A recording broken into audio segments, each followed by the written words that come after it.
Assalamualaikum Assalamualaikum warahmatullahi warahmatullahi wabarakatuh. wabarakatuh. Waalaikumsalam warahmatullahi wabarakatuh.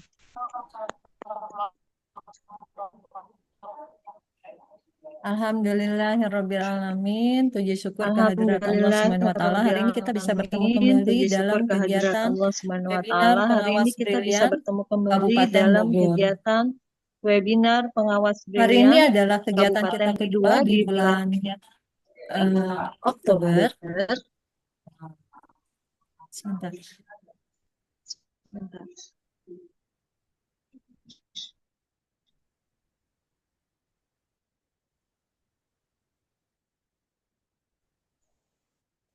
Satunya dimatikan sepertinya Bu Eti. Di bulan Oktober dalam rangkaian webinar pengawas. Bagaimana Ibu? Mohon maaf. Baik, kita lanjutkan. Berkaitan dengan tema webinar kita, rangkaian webinar kita berkaitan dengan tema optimalisasi kinerja kepala sekolah melalui kegiatan coaching, mentoring, dan facilitating. Dan hari ini di tengah-tengah kita sudah hadir narasumber kita yang sudah tidak asing lagi. Sebelum kita mulai, mari sama-sama kita awali dengan membaca basmalah. Bismillahirrahmanirrahim. Bapak Ibu yang saya hormati, peserta webinar pengawas brilian Kabupaten Bogor, sebelum saya serahkan kepada narasumber kita hari ini, saya izin bacakan dulu biodata beliau. Beliau adalah Ibu Hajah Neneng Indah Permata, SPDMM, tempat tanggal lahir Bandung 23 Februari 1967, alamat di Bojong Sari, Kota Depok.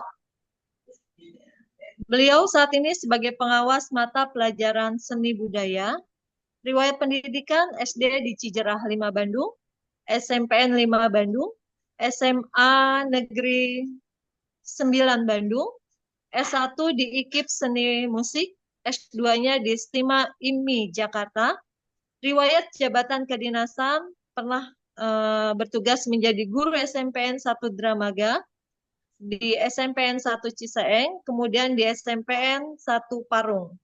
Kemudian beliau juga pernah menjadi kepala sekolah di SMP Negeri 2 Dramaga. Saat ini beliau menjadi pengawas SMP dan beberapa prestasi yang pernah diraih yaitu pernah menjadi juara 1 pengawas berprestasi tingkat Kabupaten Bogor. Masya Allah, keren sekali ya Bu Haja Neneng. Kemudian pernah juga menjadi juara ketiga pengawas berprestasi tingkat Provinsi Jawa Barat. Dan saat ini beliau menjadi instruktur nasional PSP dan menjadi fasilitator sekolah penggerak. Dan Bapak Ibu yang saya hormati, karena waktu yang sudah juga semakin bergulir, mari sama-sama kita simak pemaparan Bu Haji Neneng. Narasumber kita hari ini berkaitan dengan optimalisasi kinerja kepala sekolah melalui kegiatan facilitating dan mentoring. Kepada Bu Haji Neneng, kami persilahkan. Terima kasih Bu Eti waktunya. Bismillahirrahmanirrahim. Assalamualaikum warahmatullahi wabarakatuh. Waalaikumsalam warahmatullahi wabarakatuh. Yang saya hormati Bapak Ibu, guru, kepala sekolah, pengawas sekolah, se-Kabupaten Bogor. Alhamdulillah, syukurillah. Pada siang hari ini kita bertemu dalam kegiatan webinar berkaitan dengan materi facilitating. Mudah-mudahan kegiatan kita di siang hari ini dapat berjalan lancar, sinyalnya bagus, kemudian pelaksanaannya juga bisa eh, sesuai dengan yang diharapkan Ibu dan Bapak semua. Dan tentunya kegiatan hari ini tentunya mudah-mudahan mendapatkan pahala barokah dari Allah Subhanahu wa Ta'ala. Amin. Ya Rabbal Alamin. Tidak lupa semoga sholawat dan salam senantiasa ditujukan setinggi-tingginya kepada junjungan kita Nabi Muhammad SAW, juga kepada kerabatnya, kepada sahabatnya, kepada seluruh umatnya yang senantiasa mengikuti sunnah-sunnahnya. Dan semoga kita semua mendapatkan syafaatnya di yaumil akhir kelak. Amin ya rabbal alamin. Ibu Bapak yang saya hormati, kemarin 2 minggu yang lalu kegiatannya berkaitan dengan coaching. Sekarang fasilitating. Nah, Ibu dan Bapak judulnya juga fasilitating. Kalau fasilitating itu, saya yakin Ibu dan Bapak semua tahu apa itu artinya fasilitating. Namun, sebelum kita memulai, saya ingin, sebentar ya, saya ingin mengirimkan eh, saya ingin mengirimkan link yang minta Ibu dan Bapak isi link tersebut di chat ya. Saya cari dulu chatnya nih. Ya, saya udah kirim di chat. Silahkan Ibu dan Bapak untuk mengisinya.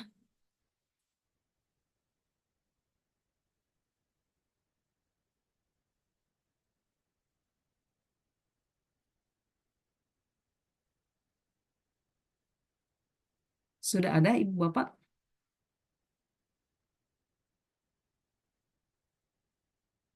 Belum terlihat. di chat?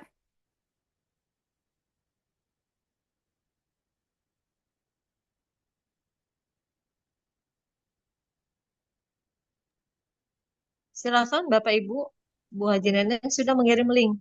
Mentimeter ya Bu ya. Iya betul. Silakan untuk dituliskan bagaimana perasaan Ibu Bapak hebat hari ini.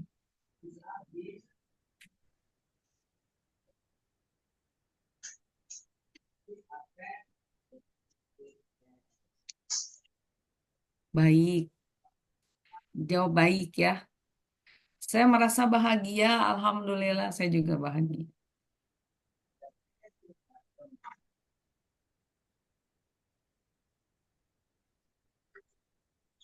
Alhamdulillah senang, gembira, sehat. Ah, itu yang paling penting nih, sehat ya. Karena kalau dengan sehat kita bisa melaksanakan apa saja. Tadi sebelum melaksanakan kegiatan hari ini, pas jam 1, saya tidak bisa apa-apa. Saya merasa kesakitan sekali, kaki saya tiba-tiba tidak bisa digerakkan. Itu artinya saya merasa kurang sehat tadi. Aduh, apa bisa nggak ya nih pas jam 1:30 mulai. Tapi Alhamdulillah sekarang sudah sehat, semangat, gembira, Alhamdulillah baik, luar biasa dan saya merasa bahagia. Ini baru 1, 2, 3, 4, 5, 6, 7, 8, 9. Baru 9 ya. Pesertanya ada berapa Bu Eti? Ada Sementara baru 25 Bu yang 25 bergabung. ya. Berarti dikurangi Ya, saya berarti ada 24. kurangi 9, 25 kurangi 9. Wah, tambah lagi nih. Gembira, semangat. Allahu Akbar nih yang belum ya. Allahu Akbar. Alhamdulillah ya ada 12. Berarti tinggal 12 lagi.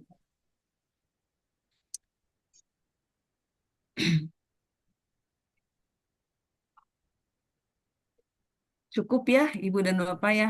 Alhamdulillah hari ini Ibu dan Bapak merasa senang, merasa luar biasa. Alhamdulillah baik. Allahu Akbar. Saya juga merasa sangat bahagia. Saya sehat, gembira, dan semangat. Berikutnya, Ibu Bapak, saya minta, oh ini padahal di-share ya, Bu ya. Sebentar, saya Iya, share. Saya lupa ini nih, tadi Bu. tidak terlihat ya. Share ya, chat.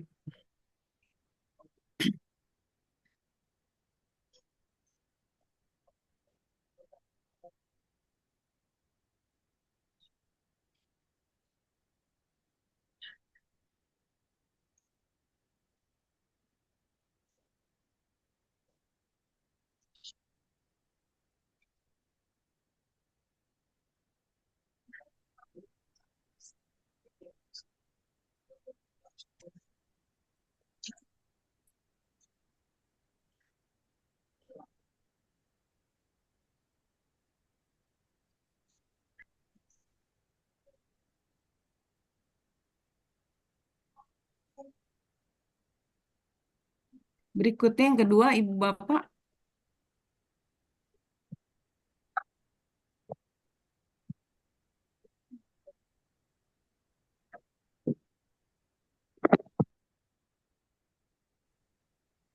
apakah Ibu dan Bapak, ini gimana ke atasnya ya? Nah, ke atas. Apakah Ibu Bapak setuju bila terlibat dalam kegiatan hari ini? Setuju banget untuk nambah, setuju. Nah, lagi nih baru dua.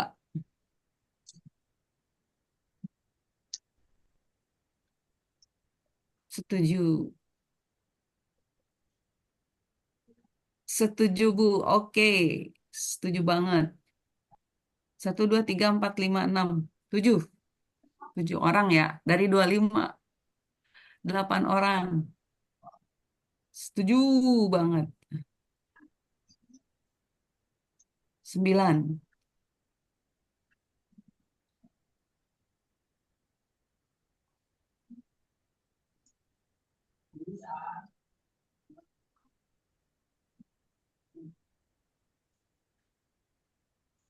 Jadi yang setuju 9, Bu Eti. Iya. Kalau 9 berarti yang ininya 10. Kalau kalau namanya fasilitator atau fasilitasi, judulnya memfasilitasi. Berarti saya Iya. hanya bisa memfasilitasi 10 orang saja karena yang setuju hanya 10 orang. 11 ya. Alhamdulillah nambah. Ini tiba-tiba Mudah, nggak bisa dibuka yang tadi linknya, gitu loh. Masih Oh, gaptek. ya. mudah-mudahan tetap menyimak Bu Haja. 12, oke, cukup ya kita lanjut. Kalau setuju kita lanjut.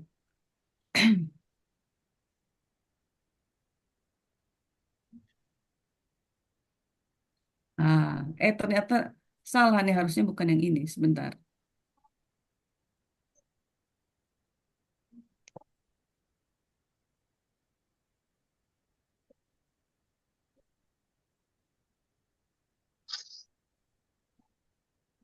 Ini Mas lupa lagi nih.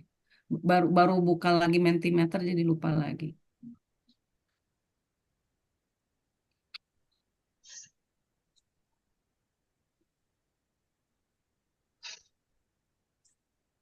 Nah, ini yang ketiga ya. Soal yang ketiga masih di yang tadi ya Ibu Bapak ya. Yang ketiga. Nah, ini apa yang Bapak Ibu ketahui tentang seorang fasilitator ya, bukan saling fasilitasi, seorang fasilitator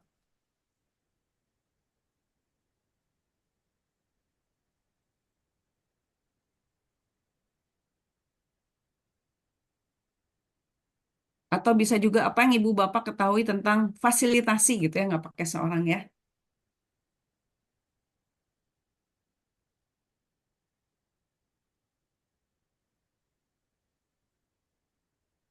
Memudahkan,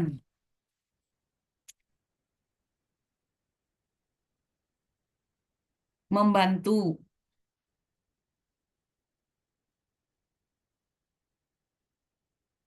memberikan kesempatan, memfasilitasi suatu kegiatan, memandu,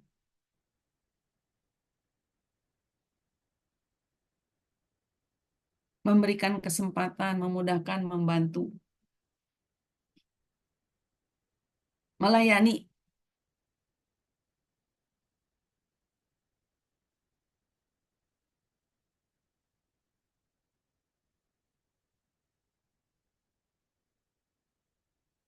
memudahkan.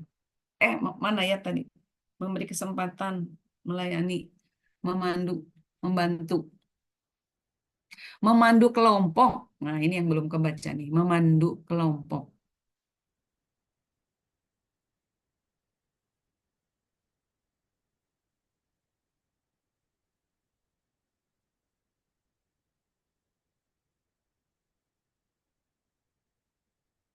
Baik, udah nggak ada jawaban lagi. Ada yang mau jawab lagi, Ibu Bapak?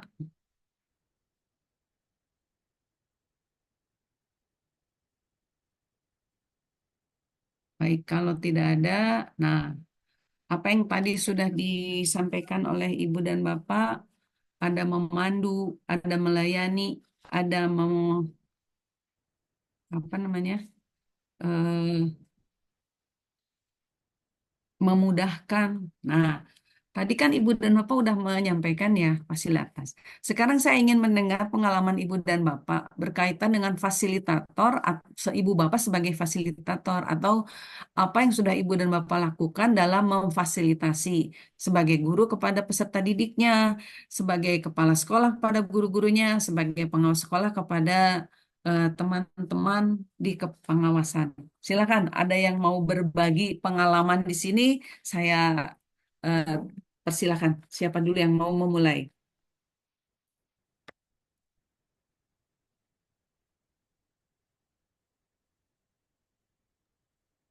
Mangga, Bapak Ibu.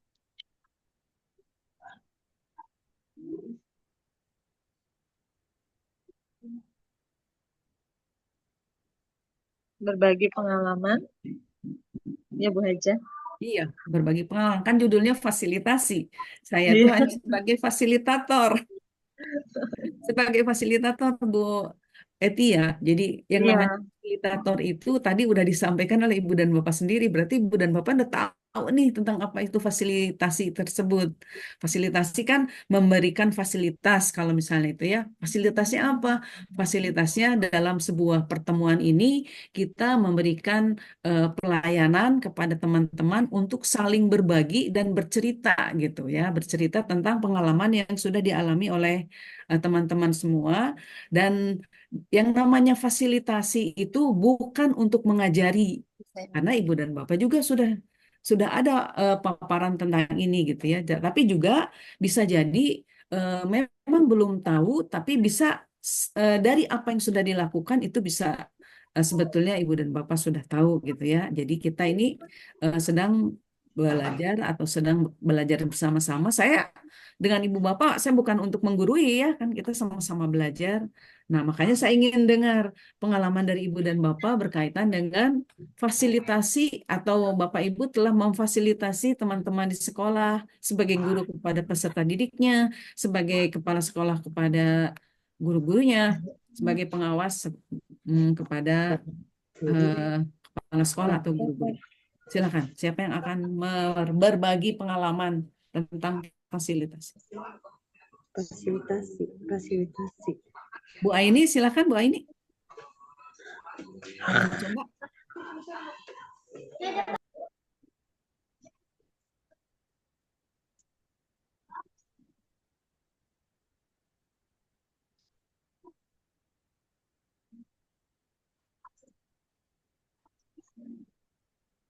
Nggak ada Bu Eti, gimana ini? Lanjut nggak? Soalnya yang Lanjutkan namanya saja, Bu. fasilitasi itu tadi katanya, apakah Ibu dan Bapak setuju untuk terlibat dalam kegiatan hari ini? Setuju, tapi ternyata nggak. Oh ya, silakan Bu Dwi Ya, untuk Bu Dwi. menyampaikan. Silakan. Kayaknya harus yang paling tua yang memulai. Oh gitu. Boleh, silakan Bu Dwi. Oke, baiklah. Saya coba berbagi pengalaman dengan kegiatan saya memfasilitasi kepala sekolah. Waktu itu berkaitan dengan menganalisis rapor mutu pendidikan. Nah, dalam memfasilitasi kepala sekolah dan timnya, maka saya menyiapkan dulu, memahami, mencoba, mendalami bagaimana rapor pendidikan sekolah itu, supaya bisa memfasilitasi kepala sekolah dan timnya memahami rapor pendidikannya.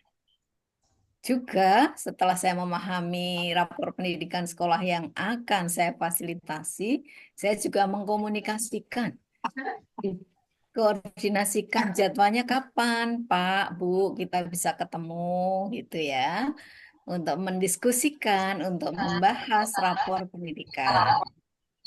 Dalam memfasilitasi itu ada komunikasi yang baik kepada kepala sekolah dan timnya. Demikian pula ada imbal balik hubungan interaktif, memancing, memantik kepada kepala sekolah dan tim, apa sih yang sudah dipelajari tentang rapor pendidikannya, untuk apa rapor pendidikannya harus kita pelajari, kita analisis, Lanjut mau diapakan nih rapor pendidikan. Jadi kita sudah siap paham materinya, bisa berkomunikasi dengan baik, kemudian juga mendiskusikan dalam hal ini memberikan kesempatan. Kan tadi melayani, memudahkan begitu ya kepada si yang difasilitasi agar kita bisa membuka jalan, memantik, memberikan hal-hal baik apa sih yang sudah dimiliki oleh sekolah itu, pemahamannya baru kita arahkan untuk mengembangkan dari rapor pendidikan ini untuk menyusun program kerja tahunannya, menyusun bagaimana arkasnya gitu sehingga sebenarnya bukan kita yang berperan sepenuhnya, tapi adalah kepala sekolah dan timnya itu kita ajak, kita pantik, kita fasilitasi agar mampu memahami rapor mutunya dan mengembangkan RKT dan arkasnya. Sementara itu dulu, silahkan dilanjut. Makasih. Makasih, aplaus dulu buat Ibu Dwi. Terima kasih. Mana aplausnya atau kasih reactionnya? Silahkan Ibu-Ibu, Bapak-Bapak untuk reactionnya. Mana ini nggak ada yang reaction? Atau nggak ada semua ini di ruangan?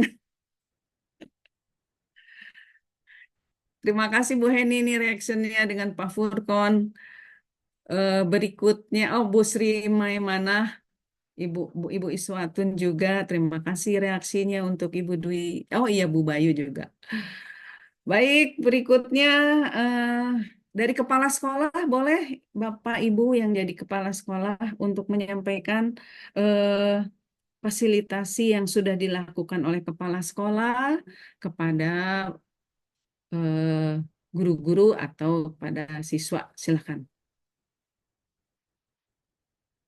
Ada kepala sekolah yang mau menyampaikan? Tadi sudah ada perwakilan dari pengawas sekolah. Pak Sekarang Purwon, kita ayo. dari Pak Furkon. Ya, silakan Pak Furkon. Ya, Pak Furkon, silakan.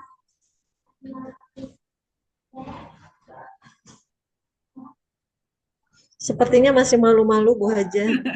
Malu-malunya padahal tadi udah setuju katanya Bu Eti Iya. setuju untuk terlibat di dalam kegiatan, tapi pada malu-malu ya. Setujunya menyimak dulu kali, Bu. Oh, menyimak dulu, baik. Iya. Eh, kita bahas dulu yang tadi disampaikan oleh Bu Dwi ya, Bapak Ibu. Tadi Ibu Dwi sudah menyampaikan bahwa sebagai pengawas sekolah melakukan fasilitasi kepada eh, guru atau kepala sekolah di sekolah yang dijadi dampingannya.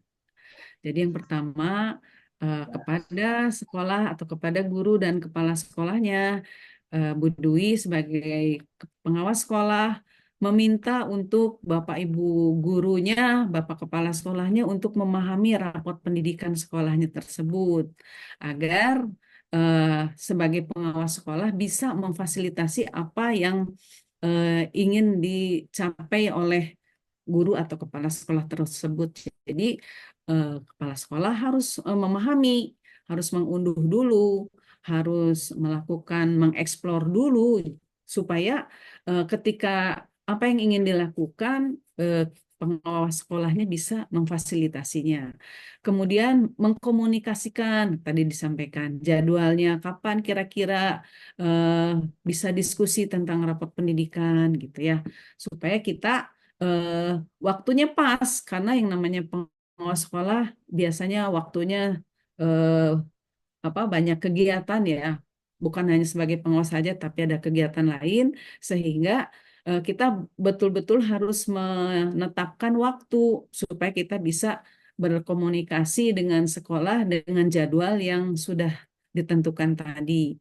Kemudian juga kita bisa melakukan memantik dengan pertanyaan-pertanyaan apa sih yang sudah dipelajarinya, kemudian apa sih yang sudah di apa yang sudah optimal dari sekolah tersebut, apa yang belum optimal, kemudian apa yang ingin kita tingkatkan di sekolah tersebut, kemudian eh, kita juga memberikan kesempatan kepada sekolah yang akan difasilitasi oleh kita, kemudian bagaimana sekolah itu mengembangkan RKT dan RKAS-nya sesuai dengan rapot pendidikan yang diperolehnya. Jadi harus mengacu kepada rapot pendidikan sebelum kita menyusun program rencana kerja tahunannya, gitu ya.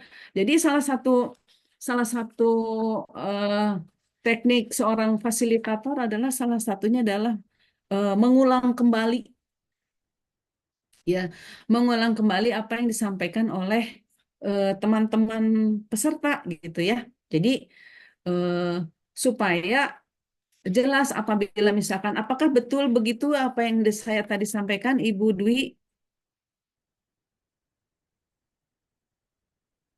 Bu Dwi, apakah yang tadi saya sampaikan apakah sudah sesuai dengan yang disampaikan Ibu Dwi ataukah masih harus dikonfirmasi atau ada yang kurang? Halo Ya, Bu Bu. Dwi. Sorry udah ngomong tapi belum kebuka ini tadi, maaf. jadi Oh jadi iya Ini iya. ngomong sendiri saya. ya ya. Eh, ada konfirmasi sedikit. Jadi sebelum Oh, kita memfasilitasi kepada sekolah, tentunya kita sudah paham dulu dong kita eh, pahami. apa yang mau kita lakukan itu, toh. Ya, Juga ya kalau kita mau konfirmasi, kita memfasilitasi tentang rapor pendidikan, saya buka dulu dong rapor pendidikan. Misalnya Pak Furkon tuh MK, saya mau fasilitasi MK, saya udah buka dulu rapornya MK seperti apa nih, mana yang kurang, mana yang sedang, mana yang baik, supaya saya bisa memantik kepada kepala sekolah dan timnya. Tidak hanya datang saja, tapi kita sudah punya pemahaman dulu. Langkah apa yang mau kita lakukan untuk memudahkan kepala sekolah memahaminya dan menindaklanjutinya. baik. Makasih. Ya, baik. Jadi demikian ya Ibu Bapak. Jadi ketika kita mau memfasilitasi, tentu saja kita harus paham dulu. Kitanya paham, sekolah juga harus paham, gitu ya. Jadi itu dikonfirmasi oleh Bu Dwi. Jadi salah satu teknik yang dilakukan oleh seorang fasilitator adalah itu tadi. Kita harus menjadi melayani, gitu ya, melayani dan mengkonfirmasi apa-apa yang disampaikan.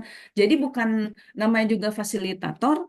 Namanya juga memfasilitasi, berarti kita memfasilitasi apa yang dilakukan atau yang disampaikan oleh teman-teman kita sebagai para peserta di dalam sebuah kegiatan, gitu ya. Jadi kalau misalnya kegiatan fasilitasi ingin ingin ini sebuah kegiatan ini berhasil, maka harus ada interaksi. Interaksinya antara siapa? Antara fasilitator dan antara peserta. Nah, saya mau tanya lagi nih ke Bu Eti. Di sini saya sebagai fasilitator hanya sebagai pemateri ini. Eh, konsepnya sih memang Ibu memberikan materi tentang fasilitasi gitu ya. Facilitating. Tapi bukan menjadi fasilitator ya. Ya mungkin sambil berpraktik bisa Bu.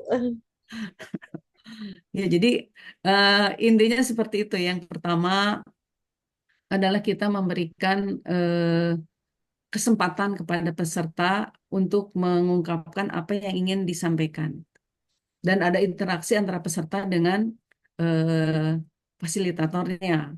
Kalau misalnya antara peserta dengan fasilitator seperti begini, itu tidak akan jalan. Sebuah fasilitator sebuah fasilitasi tidak akan berhasil, gitu ya. Karena kalau saya bicara begini berarti bukan memfasilitasi, itu artinya saya hanya sebagai eh, ceramah aja, gitu ya. Sebagai ceramah, training pun sama. Training pun harus ada interaksi antara peserta dengan ini. Jadi kalau gitu saya kayaknya ceramah di radio ini, Mambu. Pasnya ya. Pas saya diceramah di radio nih, menjadi menjadi pembicara tapi tidak ada apa namanya, tektoknya nggak ada, gitu ya. Iya. Baik, tidak apa-apa. Kalau begitu saya eh, ini berarti ya, kalau kata Ibu Bapak kenal JJ nggak? Kalau JJ tetangga saya di Bandung, ngecoblak katanya gitu. Ngecoblak. Udah terlihat Ibu Bapak pelaksanaan Udah. in-house training materi Ya. fasilitasi ini saya cari-cari nih baru dapet ya. Alhamdulillah. Jadi fasilitasi itu ada definisinya, ada prinsip-prinsipnya, ada keterampilan dasar fasilitator, ada teknik-teknik dalam fasilitasi, dan penerapan fasilitasi dalam pembelajaran orang dewasa. Karena pembelajaran orang dewasa, jadi yang dibahasnya juga adalah diskusi gitu ya. Kenapa? Karena orang dewasa kan selalu ingin saling bertukar pikiran, berdiskusi, bahkan diskusi bisa akan semakin semakin rame gitu ya apabila masing-masing sudah memahami tentang materi yang eh, disampaikan. Kemudian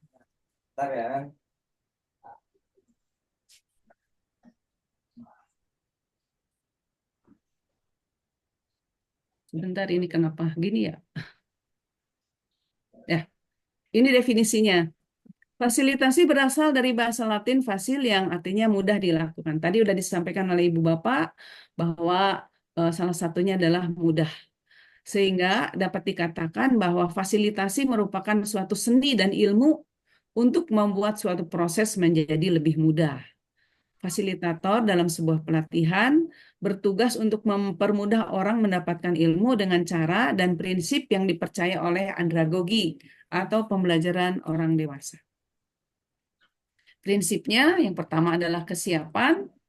Fasilitator harus siap terhadap sesi yang akan dipandu. Kesiapan yang dimaksud tidak hanya kesiapan terhadap materi, bahan, dan survei lain sebelum pelatihan, tapi juga mempersiapkan hal-hal yang mungkin terjadi tidak sesuai dengan rencana.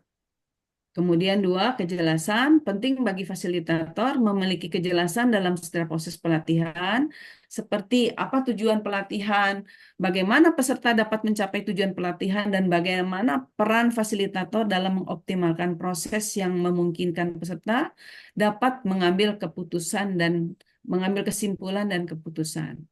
Kemudian prinsipnya lain-lain adalah netral. Fasilitator harus bersikap netral terhadap pendapat dan ide peserta. Setiap kontribusi anggota kelompok dalam diskusi maupun aktivitas, berbagi pengetahuan dan pengalaman sama-sama berharga.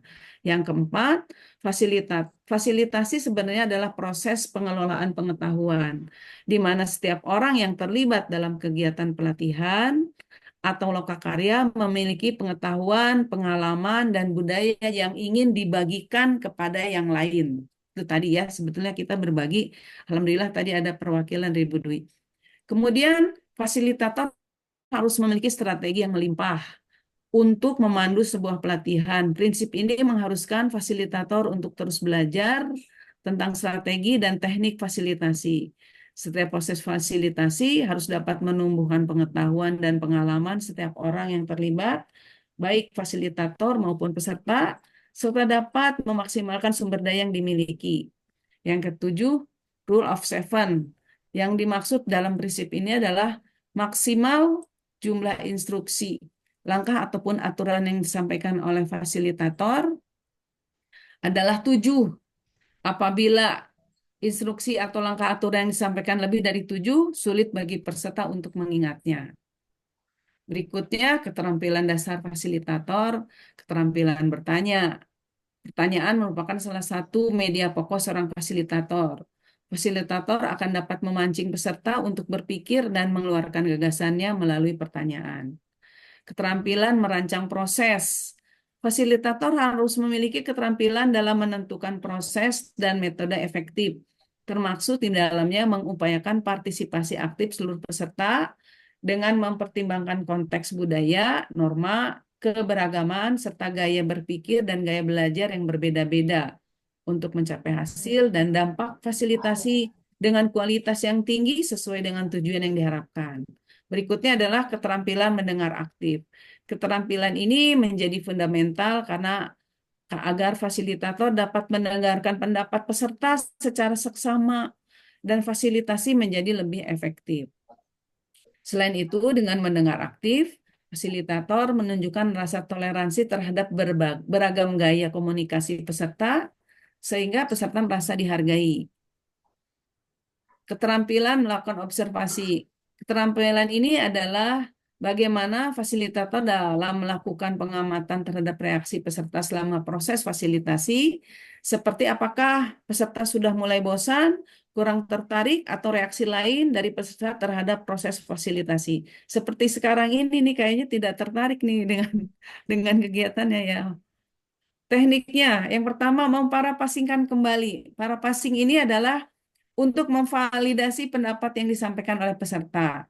Ini juga bisa dilakukan untuk mengklarifikasi maksud peserta dan menunjukkan bahwa fasilitator mendengarkan secara aktif. Jadi, Ibu dan Bapak sebagai peserta, kalau nanti menjadi seorang fasilitator harus mendengarkan semua pendapat dan mengungkapkan kembali apa yang disampaikan oleh peserta dalam kegiatan. Kemudian menyimpulkan summarizing hasil diskusi agar dapat membantu peserta dalam mengambil keputusan atau berpindah menuju topik berikutnya. Memvalidasi atau validating merupakan teknik untuk menguji dan menerima pendapat atau perasaan peserta meskipun tidak selalu pendapat tersebut benar. Berikutnya adalah mencari tahu atau tracking terus-menerus berbagai garis pemikiran yang muncul secara bersamaan dari para peserta dalam diskusi. Jadi terus ditanya ya berkaitan dengan materi yang sedang kita bahas itu, kita terus bertanya kepada peserta apa yang ingin kita ketahui itu, maka akan lebih banyak lagi kita mendapatkan paparan-paparan atau pengetahuan-pengetahuan dari peserta sendiri. Kemudian menyeimbangkan balancing merupakan teknik fasilitasi untuk memperluas diskusi dengan memasukkan perspektif yang mungkin belum diungkapkan.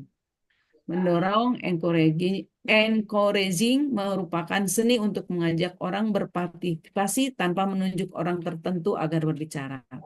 Kemudian menggali pendapat peserta, drawing people out, merupakan teknik fasilitasi untuk mendorong peserta dalam memberikan klarifikasi atau mengembangkan pendapatnya.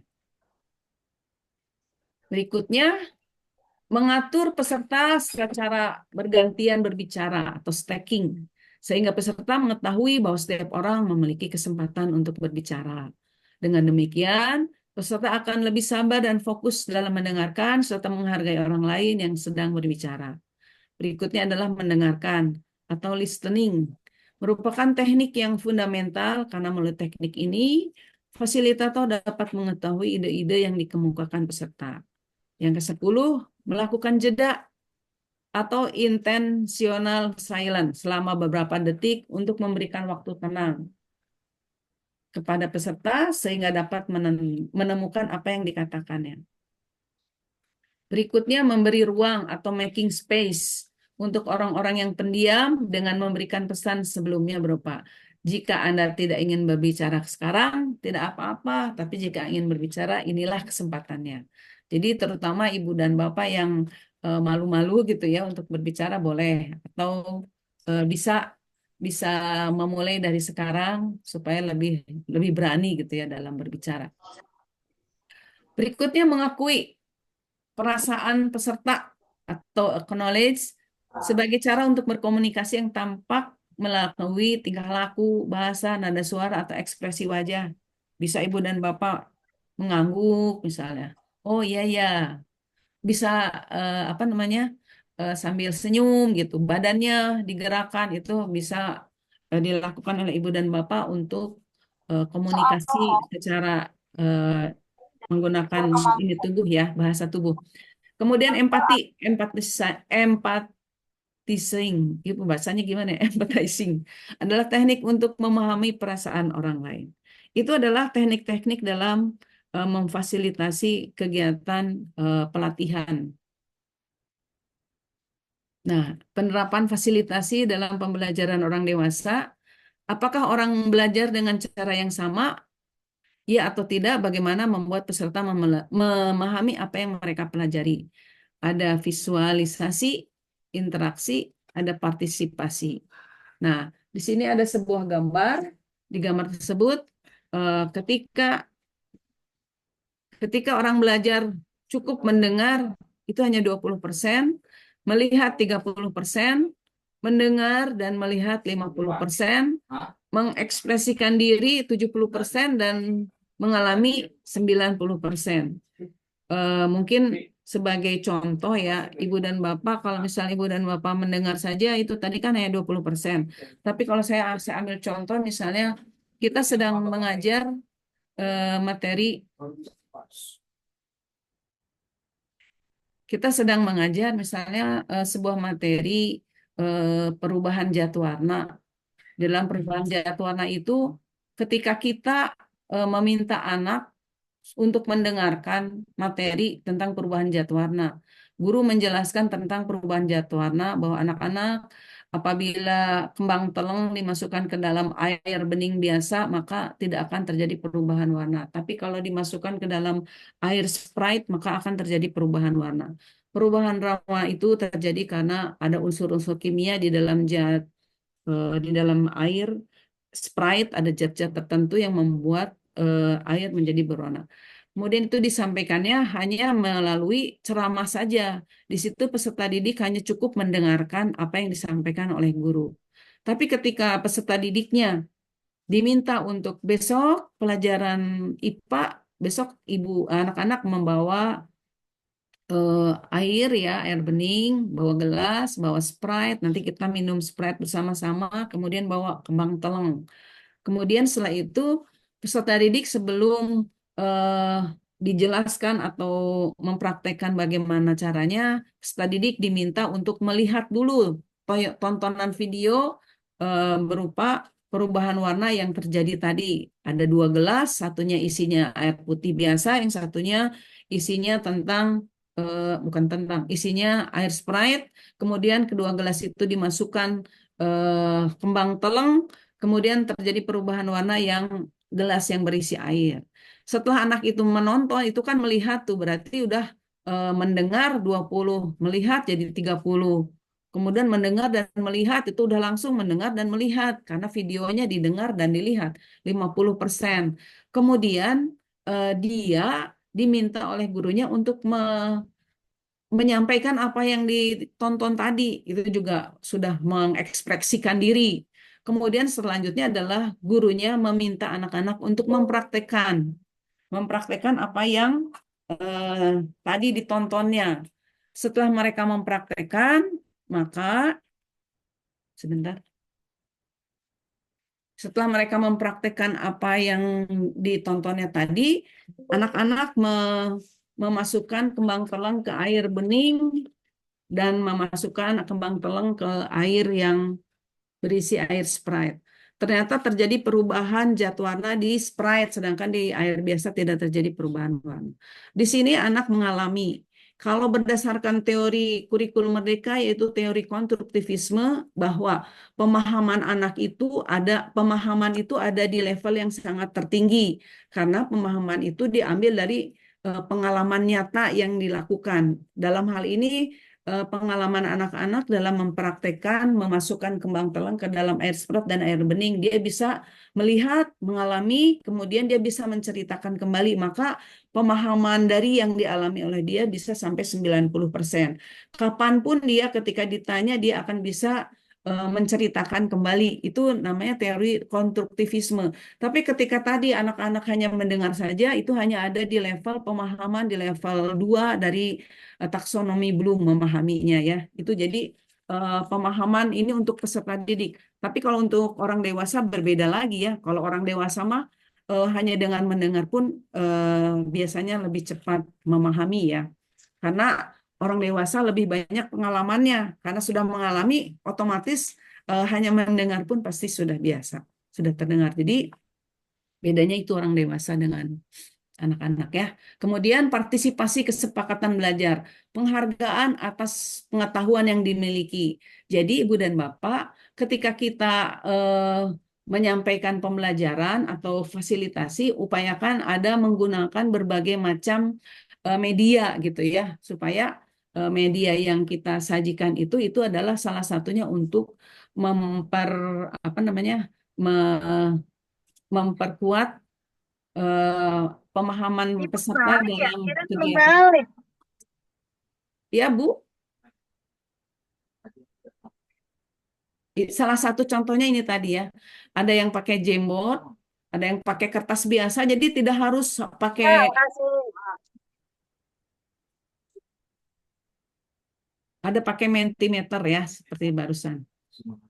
Nah, ini misalnya juga Ibu dan Bapak kalau kondisinya tidak memungkinkan bisa menggunakan Gmeet atau Zoom, kemudian bisa secara langsung. Nah, ini visualisasi bisa dituliskan secara ini, secara apa, bisa menggunakan PowerPoint, tidak pakai PowerPoint pun bisa ya.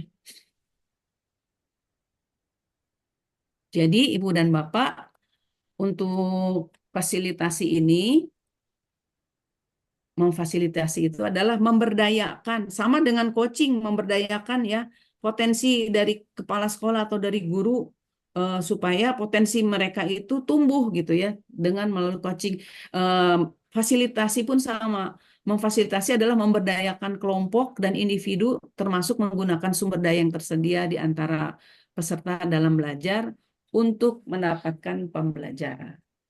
Itu kalau yang paparannya mah ya Ibu dan Bapak untuk paparan fasilitasi seperti itu. Jadi Ibu dan Bapak bisa melakukan fasilitasi yang paling utama adalah mendengarkan, mendengarkan apa yang disampaikan oleh para peserta dalam kegiatan eh, apakah mau lokakarya, apakah mau IHT atau workshop.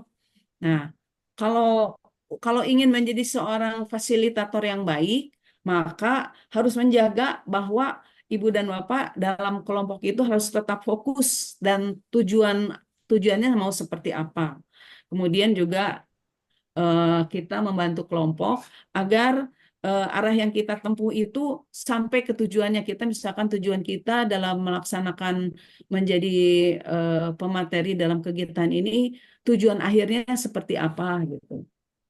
Kemudian kita harus lebih banyak mendengarkan daripada berbicara gitu ya. Kalau tadi ini kan saya lebih banyak berbicara. Nah, ini bukan fasilitator yang baik. Kenapa? Karena seorang fasilitator yang baik adalah lebih banyak mendengarkan daripada berbicara.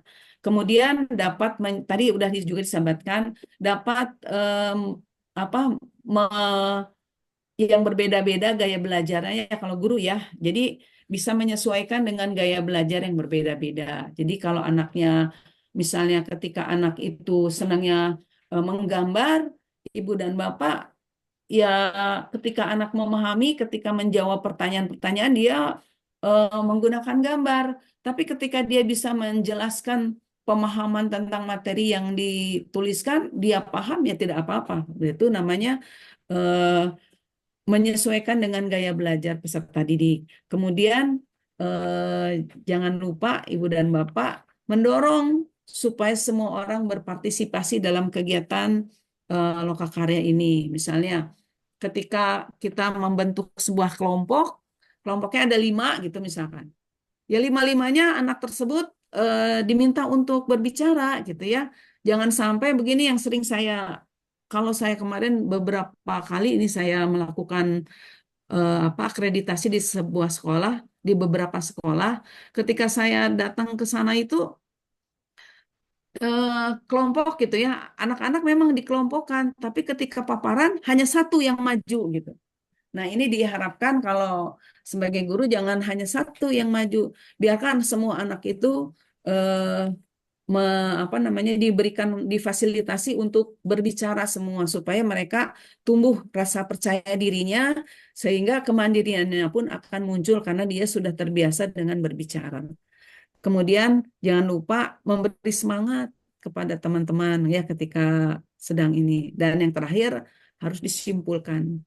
Itu saja Ibu Eti paparan hari ini untuk kegiatan hari ini. Silakan Bu Eti. Baik, terima Mohon kasih yang banyak kurang. Bu Haji Neneng atas paparannya. Ini cepat sekali ya pemaparannya, saya sampai kejar-kejaran ini membuat resumenya. Mudah-mudahan Bapak Ibu yang lain bisa menyimak dengan baik. Baik, mari saatnya kita membuka ruang diskusi. Bapak Ibu bagi yang ingin ditanyakan silakan. Mangga. Untuk sesi 1 kita buka 3 pertanyaan dulu. Boleh langsung, boleh raise hand dulu, silahkan.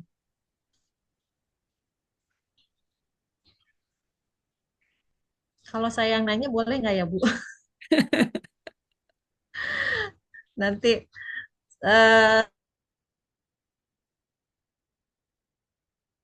Boleh, silahkan aja daripada sepi. Boleh, saya tanya deh. Oh Kok iya, deh? silakan Bu Ainul. Sebentar. Bu Otomatis boleh Aina, ya saya. namanya Bu Aina, Ainul. Ya, nama Ainaul. Mohon maaf Oh, sambil menyimak lagi Oh ya, ya ada yang silakan. lain mendua. Ya, terima kasih Ibu Haji Neneng atas paparannya, juga Ibu Dwi dan teman-teman hebat semuanya.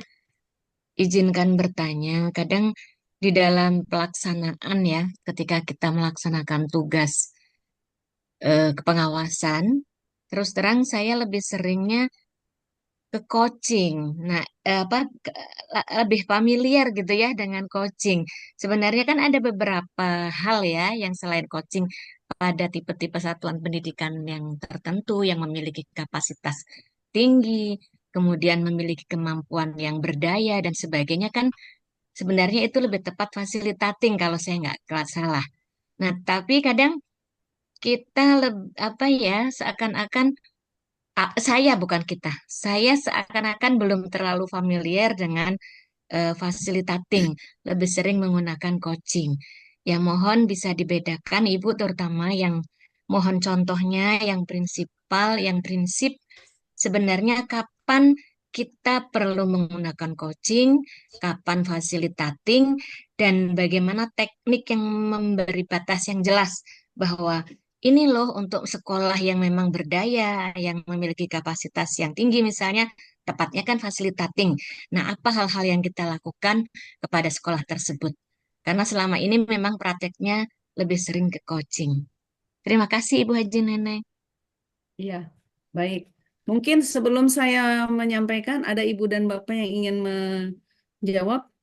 Ini salah satu teknik fasilitating ya. Jadi eh, melemparkan bukannya nggak mau jawab atau bukannya nggak bisa jawab, tapi memang salah satu tekniknya adalah Betul, seperti betul, itu. betul. Ya, ya, silakan. Betul. Padahal benar saya mau mengulungan jawaban dari Ibu dan Bapak. Silakan.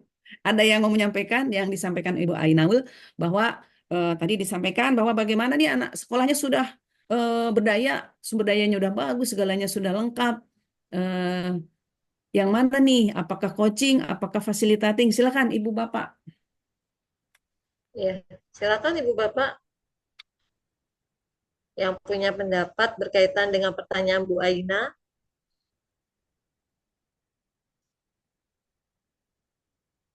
Bu Nia, ayo, Bu Nia. Silakan Bu Nia, ini sudah senyum-senyum aja. Sepertinya ada yang mau disampaikan, tapi masih malu-malu ini. Kalau Bu Nia memang selalu senyum-senyum, Bu. Iya, betul. Silakan Bu Nia. Assalamualaikum warahmatullahi wabarakatuh. Waalaikumsalam Waalaikumsalam warahmatullahi warahmatullahi wabarakatuh. wabarakatuh. Apa kabar bunda-bunda saya semuanya? Alhamdulillah Alhamdulillah baik. sehat, Bu Nia. Apa kabar juga? Alhamdulillah sehat Ibu. Iya, saya mohon maaf. Sebenarnya saya tadi agak terlambat karena ada rekan saya yang ada di CGP 11 ya. Minta dibantu untuk ngobrol bareng gitu katanya ada interview. Jadi saya tadi nyambi-nyambi. Saya kalau menjawab kayaknya masih jauh nih Bu, masih perlu eh, apa pencerahan dari bunda-bunda semuanya. Cuma memang saya juga pertanyaannya mirip dengan Ibu Ainul ya, Ibu Aina, Ainul. Aina Ul. Iya, mirip karena saya juga masih bingung ini cara membedakan antara teknik coaching dan facilitating itu pembedanya di mana begitu Bu. Jadi saya ikut bertanya bukan menjawab. Terima kasih. Iya, baik. Ada Bagaimana lagi? Bu Haja? Ini sudah dua Ya, pertanyaan ya. Mau langsung ya. saja dijawab sambil Sama, menunggu sama pertanyaannya. jawabannya sama. Ntar dulu, nunggu dulu nih. Siapa tahu ada yang mau bantu jawab. Silakan ibu-ibu, bapak-bapak. Kalau saya sih gampang, saya keluarin aja Pari Rimbun. Tahu Pari Rimbun? Kan kita judulnya belajar bareng ya. Jadi kalau belajar bareng kita sama-sama ya belajar. Ada ibu bapak yang mau menyampaikan? Baik, kalau tidak ada saya share screen lagi ya. Bentar. Sudah terlihat? Sudah, Ibu. Ya, ini kalau Iya, sudah, Bu. share screen aja lebih mudah ya. Nah, di sini ada antara coaching dengan facilitating. Kemudian tujuannya kalau yang coaching memberdayakan seseorang untuk meningkatkan kinerja. Kurang terlihat ya. Saya perbesar. Memberdayakan seseorang untuk meningkatkan kinerja dengan mengungkap potensi dirinya. Jadi sekolah itu sudah sudah bagus gitu ya. Sudah sebetulnya dia sudah tahu, tapi dia tidak tahu apa yang harus dilakukan. Maka sebagai pengawas sekolah, lakukanlah untuk memberdayakan seseorang seperti Bapak Ibu kepala sekolah aja sama. Guru-guru tuh tahu tentang PMM, guru-guru tuh tahu bagaimana caranya untuk membuat model-model pembelajaran yang beragam, menggunakan media, aplikasi-aplikasi banyak itu, ya, apalagi zaman sekarang tinggal Google link aja di Google ya, tinggal cara membuat ini semuanya langsung ada. Bagaimana media yang menarik dalam asesmen kepada peserta didik menggunakan laptop atau menggunakan HP, semuanya tinggal ada. Berarti semuanya itu kan potensi itu ada di setiap guru, potensi itu ada di tiap kepala sekolah. Nah, kemudian karena coaching ini adalah memberdayakan seseorang untuk meningkatkan kinerja dengan mengungkapkan potensi dirinya, jadi potensinya dia keluar di coaching oleh pengawas sekolahnya. Pengawas sekolah kan hanya mengcoaching itu hanya bertanya apa yang akan dilakukan dan menemukan kuncinya. Tujuannya mau apa sih sekolah ini? Ada kalau misalkan ada masalah apa di sekolah ini yang bisa misalkan guru-gurunya sekolah ini begini begini begini dan seterusnya. Terus ditanya kemudian apa yang sudah dilakukan? Kemudian inginnya seperti apa? Jadi kita hanya memantik aja semua pertanyaan-pertanyaan semuanya dijawab oleh kepala sekolah sehingga kepala sekolah itu sebetulnya sudah kepala sekolah itu tahu sebetulnya, tapi tidak melakukan, tapi dengan memantik dan yang terakhir dengan komitmen itulah bisa berhasil. Kemudian sedangkan kalau fasilitating membantu sekelompok orang dalam mengambil keputusan kelompok atau organisasi. Nah, kalau yang coaching masa seseorang di sini artinya kepala sekolah saja. Kalau fasilitating mah otomatis satu kelompok ya, satu kelompok bukan satu orang. Jadi otomatis ini berbeda. Di mana sih, kapan sih kita akan melakukan coaching, kapan kita harus melakukan facilitating?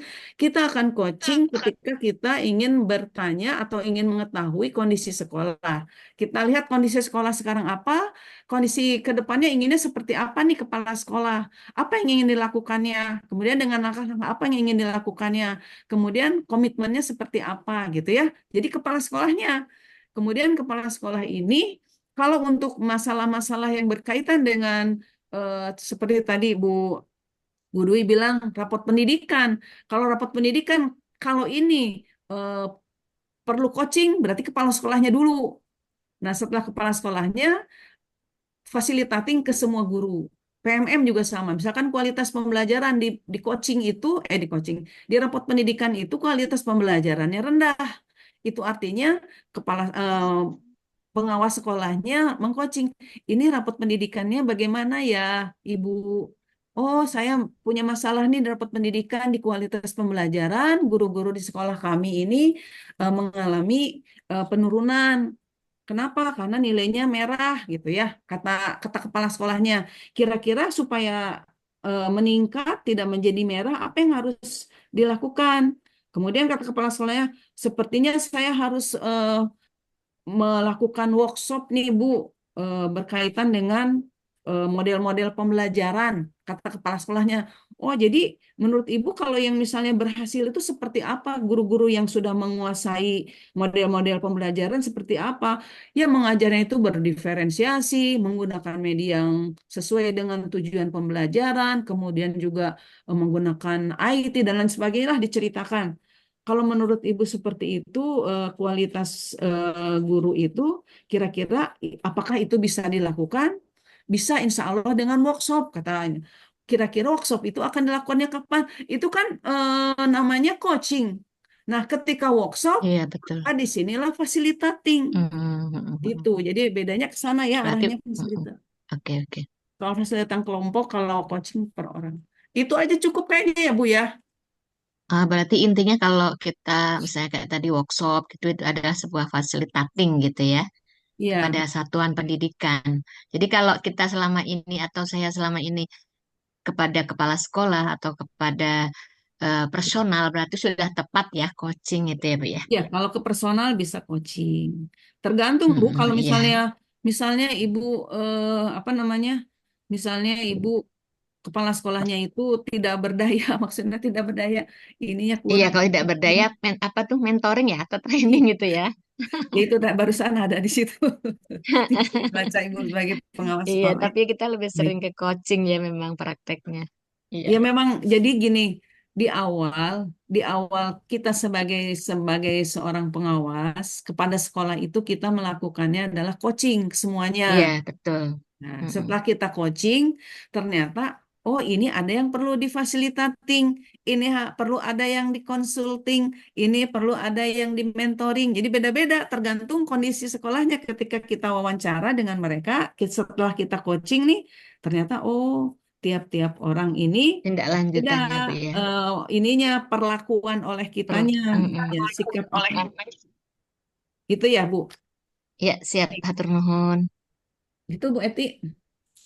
Hatur nuhun Ibu. Oh sami-sami Ibu. Ya, baik. Terima Gitu ya kasih. Bu Nia ya. Udah ini ya Bu Nia. Jadi satu jawaban untuk semuanya ya Bu Haja. Ya, betul. Baik, Bapak Ibu adakah yang mau ditanyakan kembali?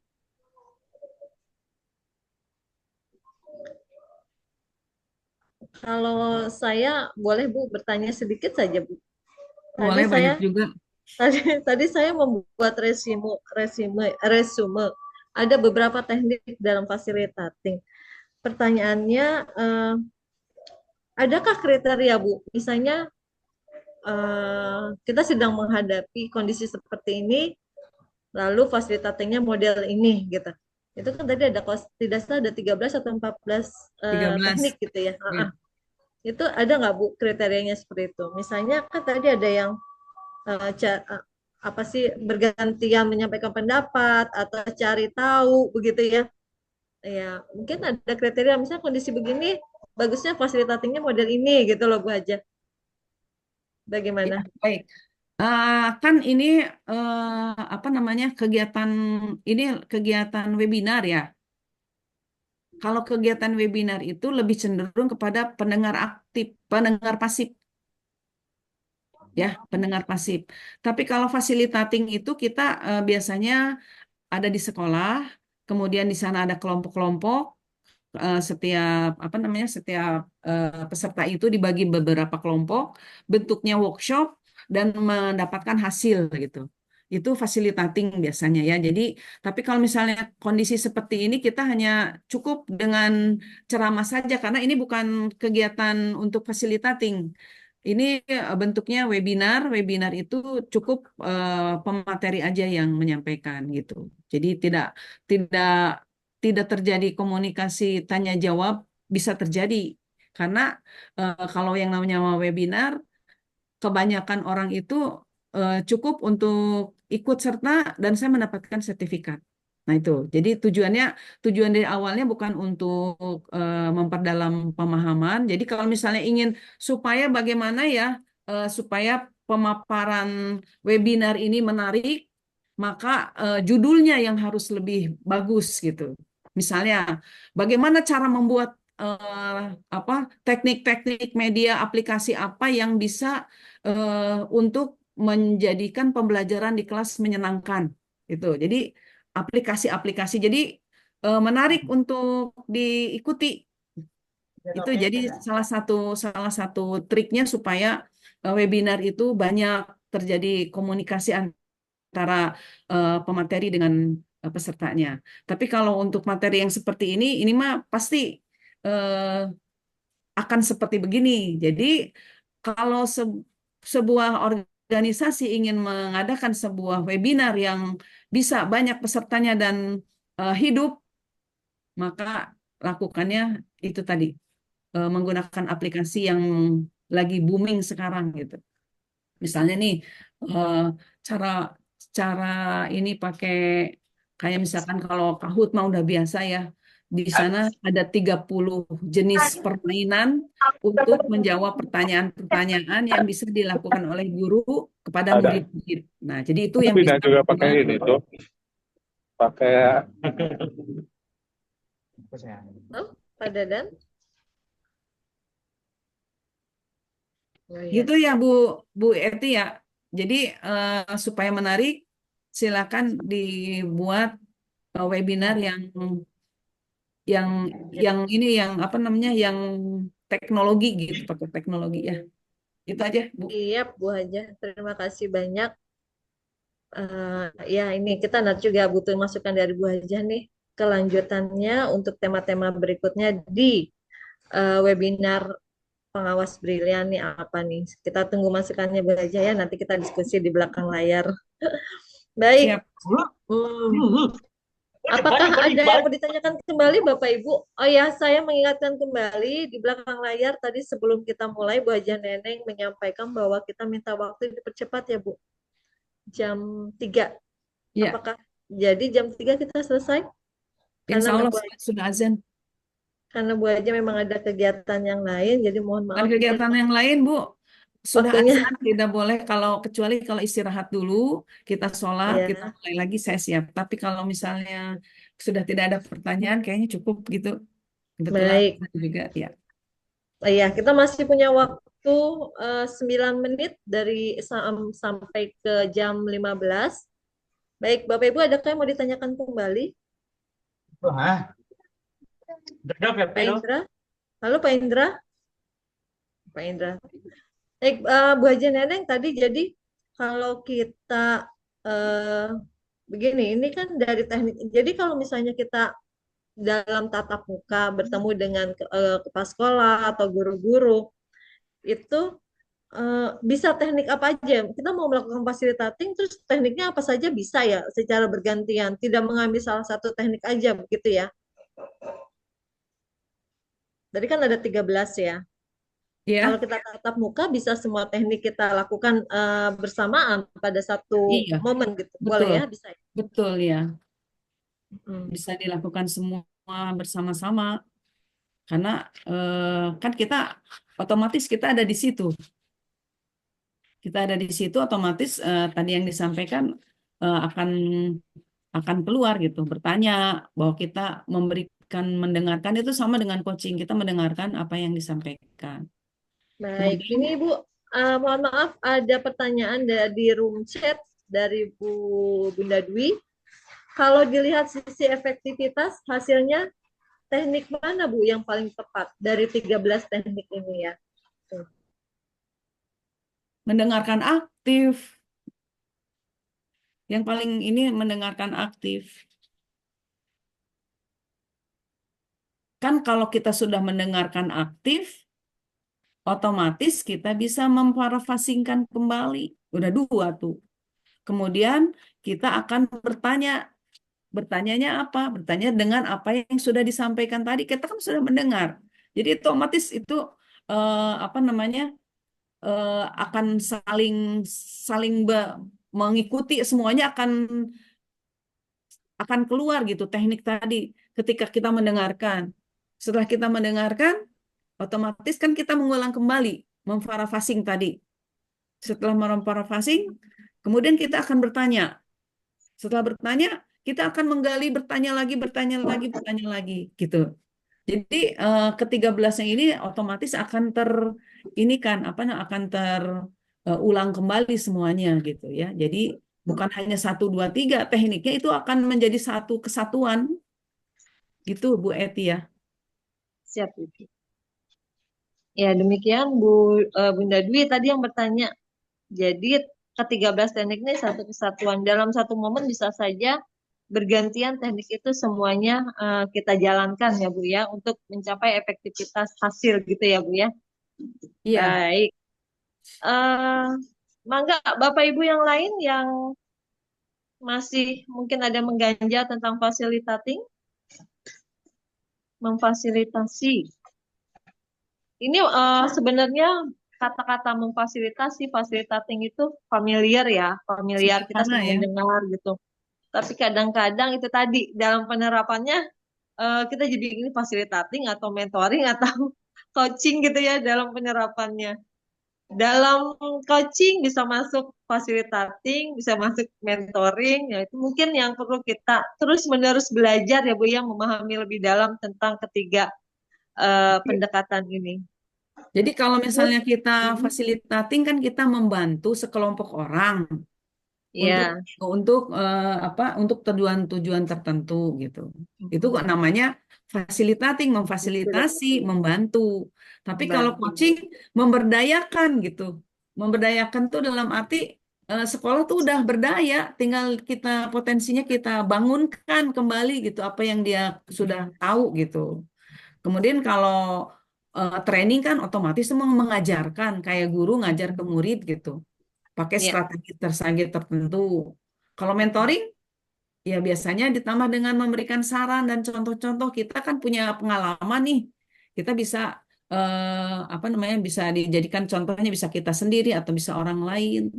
Kalau misalnya consulting, memberikan rekomendasi apa berdasarkan hasil analisis yang sudah kita ini kan kita sudah sudah dianalisis dari berbagai hal yang ada di sekolah, kita analisis, kemudian kita rekomendasikan, oh ternyata tadi saya sudah melihat cara ngajarnya ibu ini begini, gini, gini, gini, terus ibu ini gini dari video yang sudah Bapak Ibu kirimkan ke saya lihat kita analisis, kita berikan rekomendasi hasil dari apa yang sudah kita lihat gitu. Itu masuknya ke consulting, berikan rekomendasi ke sekolah tersebut. Kalau facilitating tadi bantu mereka dalam kegiatan untuk mengambil keputusannya ketika mereka sedang diskusi, kita membantu memfasilitasi mereka dalam kegiatan lokakarya atau workshop gitu. Itu ya, Ibu. siap. Baik, Bapak Ibu, adakah yang mau ditanyakan kembali? Waktu kita masih ada 3 menit lagi sebelum jam 15. Kalau tidak ada, sepertinya kita sudah sampai di akhir kegiatan ini. Bu Haja, silakan. Mungkin ada kalimat penutup, closing statement yang mau disampaikan berkaitan dengan facilitating. Silakan Bu Haja. Baik, terima kasih Bapak Ibu sudah mengikuti kegiatan hari ini. Dari seorang sikap fasilitator itu kita harus empati yang penting ya. Jadi empati terhadap peserta semua, menghargai pengalaman-pengalaman yang disampaikan oleh teman-teman ketika sedang menyampaikan pendapatnya. Kemudian kita harus peka juga, peka terhadap kondisinya apakah pertemuannya ini guru-gurunya semangat atau tidak gitu. Kemudian kita jangan terlalu target yang harus kita capai. Hanya saya harus dalam kegiatan fasilitasi ini harus begini, begini, begini. Tidak, tapi prosesnya yang harus kita ini kan sama seperti kita ngajar ya. Jadi prosesnya kita juga harus lebih percaya diri gitu ya. Jadi sikapnya harus percaya diri bahwa kita menguasai materi dalam kegiatan fasilitasi materi apa saja yang sedang disampaikan, misalkan apakah PMM, apakah rapat pendidikan, kita harus percaya diri. Tapi kita jangan seperti nih, saya tuh merasa sudah sangat ahli gitu, tidak begitu juga. Kemudian ya biasalah jujur, terbuka, ramah gitu ya. Kemudian maksudnya jujur teh di sini jujur terhadap kompetensi kita gitu. Kalau kita memang tidak tahu, kita katakan tidak tahu. Jangan sampai kita mengambil apa namanya jawaban-jawaban yang sebetulnya itu tidak tepat dengan apa yang harusnya disampaikan. Kalau kita tidak tahu, sampaikan bahwa sampai saat ini saya belum memahami. Nanti saya akan cari jawabannya sehingga bisa bisa memenuhi apa pertanyaan dari Bapak Ibu gitu ya. Maksudnya jujur di situ. Mungkin itu saja yang bisa saya sampaikan. Mudah-mudahan Ibu dan Bapak mengikuti kegiatan ini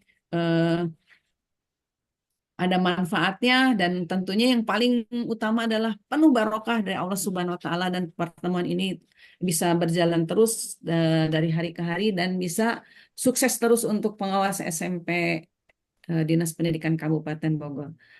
Itu saja Ibu Eti, terima kasih. Mohon maaf atas segala kekurangan. Akhir kalam, Assalamualaikum warahmatullahi wabarakatuh. Waalaikumsalam warahmatullahi wabarakatuh. Terima kasih banyak Bu Haja Neneng. Kita kasih aplaus untuk Bu Haja Neneng. Terima kasih atas kesempatannya memberikan begitu banyak pemahaman tentang fasilitating, juga praktik-praktik yang tadi sudah kita jalankan bersama di hari ini. Jadi intinya tadi sudah disampaikan oleh Bu Haja Neneng bahwa fasilitating itu sebenarnya membuat semuanya lebih mudah, perlu ada berinteraksi, kemudian perlu mempersiapkan diri juga, kemudian mempersiapkan strategi, menyiapkan pengetahuan ya untuk agar fasilitating yang akan dijalankan kepada peserta itu lebih mudah. Baik Bapak Ibu, tadi penutup sudah disampaikan, resume sudah disampaikan juga oleh Bu Haja Neneng. Mari sama-sama kita tutup kegiatan ini dengan membaca hamdalah. Alhamdulillahirrahmanirrahim. Selanjutnya, Terima saya kasih. ingatkan kepada Bapak Ibu untuk daftar hadir sudah di-share di room chat. Silakan diisi daftar hadirnya. Nanti otomatis